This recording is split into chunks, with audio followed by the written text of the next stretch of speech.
Hey guys, in this video, I want to talk about the two biggest mistakes that you're making with candidates right now. And I hope that I can help fix that and correct that so that you can get on the right track and keep building those pipelines and getting some great results. And if you're new here, guys, welcome. My name is Preston. I'm a professional recruiter running and scaling my own agency for over a decade now that changed my life, made over $5 million in billings net, helped hundreds of people find their dream jobs and work with some of the best companies on the planet. And we love what we do every single day. So in terms of the first mistake, guys, that a lot of recruiters do is they blame the performance of your whatever job that you're owning on the job itself, right? It's like, hey, I'm working on this role and I'm working hard. I'm finding a lot of candidates and they're all getting rejected. Therefore, something must be wrong with the job or the company and not so much me, right? Which is like the hard truth where like for a lot of people, it's difficult to look in the mirror and see yourself. The fine print is, yes, there could definitely be a possibility that perhaps you didn't pick up the role correctly. Maybe something is off about the cadence, the interview stages, all of that. But a lot of times it's what we're seeing is people often skip to that as a final decision and they don't really look hard into like what they're doing wrong. So all of my candidates are getting rejected and it's the company's or recruiter's fault, right? Whoever owns it. When in reality, again, it could be a number of things that perhaps you're not doing the best that you can. So for example, with targeting, that's a big bucket. But what do I mean by targeting? Like, are you reaching out to the right profile, right? Are you reaching out to someone who's currently in the role? So if you're looking for a software engineering, are you looking for current software engineers, right? Like really basic stuff. Are you searching and targeting the right title? What about the scope of the role? The experience? Is everything like crystal clear or perfect? And if it isn't, that means that perhaps maybe you took that job incorrectly and you need to have another sit down with the hiring manager to clarify these things. What about related profiles, right? So just because like you're working a marketing manager role, but if they're really looking for someone who's strong in like paid social, you should also target paid social managers or specialists or acquisition marketing specialists or digital marketing specialists or performance marketing specialists, not just the title marketing manager, right? Where you're leaving a lot of possible amazing talent on the table. There's also a lot of nuances per industry. So another common mistake that I see a lot of recruiters do is, hey, the job wants X, Y, and Z, and we're finding candidates literally with X, Y, and Z, but then they're getting rejected. Why? It could be a number of things, right? So like, is the person overqualified? Maybe are they too junior? Maybe like they do have great company experience, but is it the best? Do they have the great work experience, but is it the best? Are they also culturally going to vibe with the right people, right? So like if you're working with an early startup and they're all in like their young to mid 20s and your candidate is in their 40s or 50s, yes, they might be amazing, but can that person also get along, right? So a lot of times people want to interview or hire people that they can see themselves become friends with if, they met them randomly in a cafe or on a night out or outside, right? Outside of an interview setting. So like these are things that are really, really important. And these are things that you start understanding more the longer you recruit longer in your industry or your specific job titles and sectors to understand and identify more of these important patterns and these biases, right? So like in the startup world, they're really into like brands, for instance. So like if you find someone who's coming out of great schools, they got to be coming out of the best schools. Same thing with companies, but it could be completely different if you're working in legal or healthcare and things like that. So it's really important not just to be like, hey, apples to apples, but there's a lot of like unspoken rules that you have to understand about whatever sector that you're in. And a lot of that is through time and experience in that sector, just to kind of learn and be aware of it. Real quick, if you ever thought about starting your own recruitment agency or you're a recruiter struggling to land clients, you'll want to check out our coaching and implementation program. Inside, I give you the exact scripts, the outreach templates, and acquisition systems I used to hit over $500,000 my first year, scale to over $100,000 months, and do over $5 million in placements on my own desk. Our students are already hitting $30,000,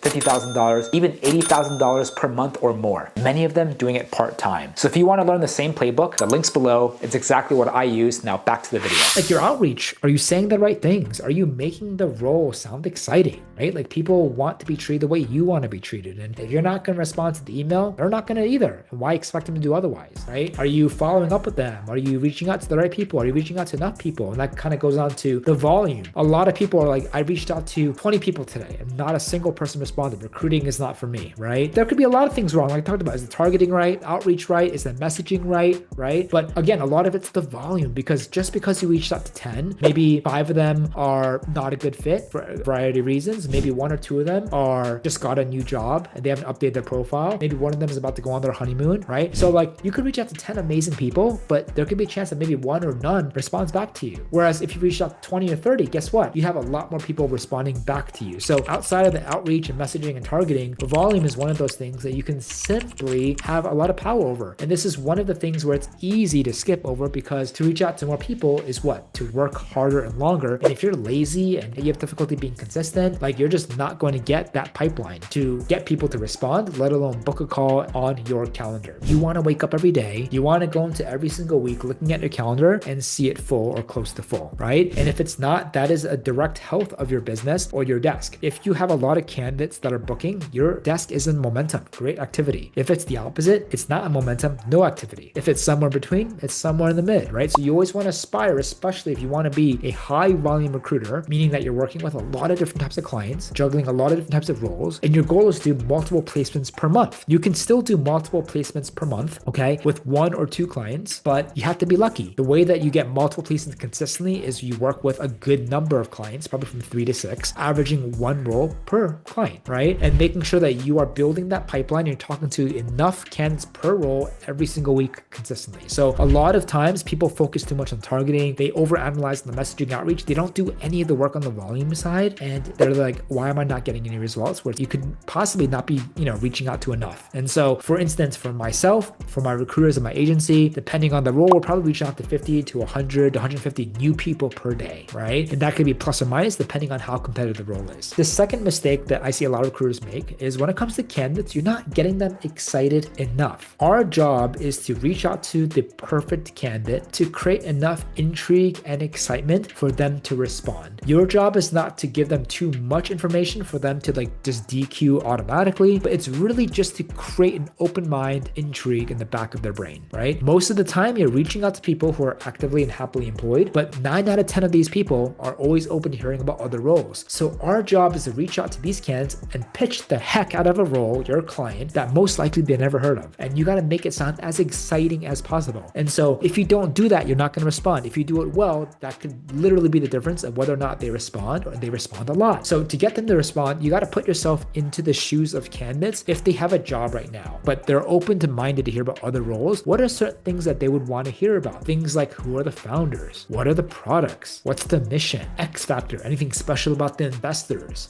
Are they striving for really an impact or building a product or aspiring to achieve a mission to really change the world in any way, right? Office, remote, how much money, right? These are some of the things that you really want to highlight in the best way, best of your ability, to give them enough information to decide, should I respond to you? And I want to hear more, right? And if they want to hear more, that's why you actually get them on a Zoom or a phone call to qualify them, but also to go a lot deeper into the role, to answer their questions and show them, especially if you deem them a good fit, why this role is perfect for them, so that you can submit them directly to the hiring manager. You want to reach out to people how you want to be reached out to. If you come off like a robot, it'll turn a lot of people off. If you won't respond, right, yourself, why should they respond? And so the game here, guys, is to, first of all, identify the right candidates appropriately using the right tools and platforms and buzzwords and keywords. And then you want to be able to give them enough information to create excitement, enough for them to respond to you saying, hey, Preston, thank you for the outreach. I want to hear more. And then if you pitch them and they're qualified, submit them. If they're not, you're building them and you add them to your ATS database. And that way, if you get a new role that's a better fit for them, you can submit them. But the easiest thing is to really kind of treat candidates like clients, or to be robotic or not personalize it, not make it humane. It's too long, the English is not great, or maybe it's too robotic, it's too professional. You're turning a lot of people off.